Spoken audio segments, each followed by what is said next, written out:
Our Miss Universe Philippines 2024 is Bulacan! Miss Bulacan Chelsea Manalo is the new Miss Universe Philippines.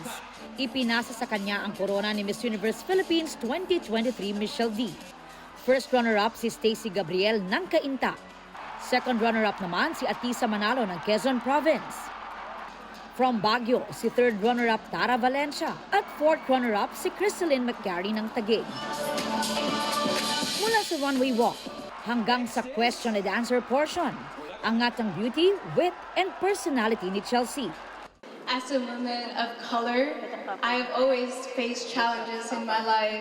I was told that beauty has a standard, actually. But for me, I have listened to always believe in my mother, to always believe in yourself, uphold the values that you have in yourself.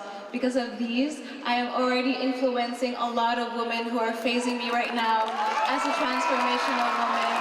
I have here 52 other delegates with me who have helped me to become the woman I am. Besting other 52 candidates, si Chelsea ang magiging pambato ng Pilipinas sa Miss Universe pageant sa Mexico. I always have this dream of actually looking at myself in the mirror of wearing that sash and that crown. So when they announced my province, I couldn't feel anything, like literally, and I'm really happy to be here. Naiiyak ako sa sobrang saya. Nagpapasalamat ako sa Panginoon. Natupad po yung pangarap ng anak ko.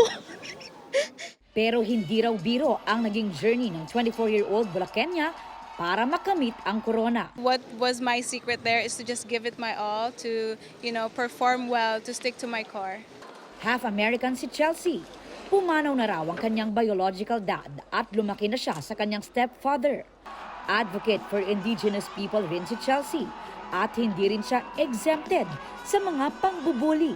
We all go through challenges, we all go through that phase, but I told myself, and my parents have always told me to believe in yourself. There's a story for you to tell, and this is me right now.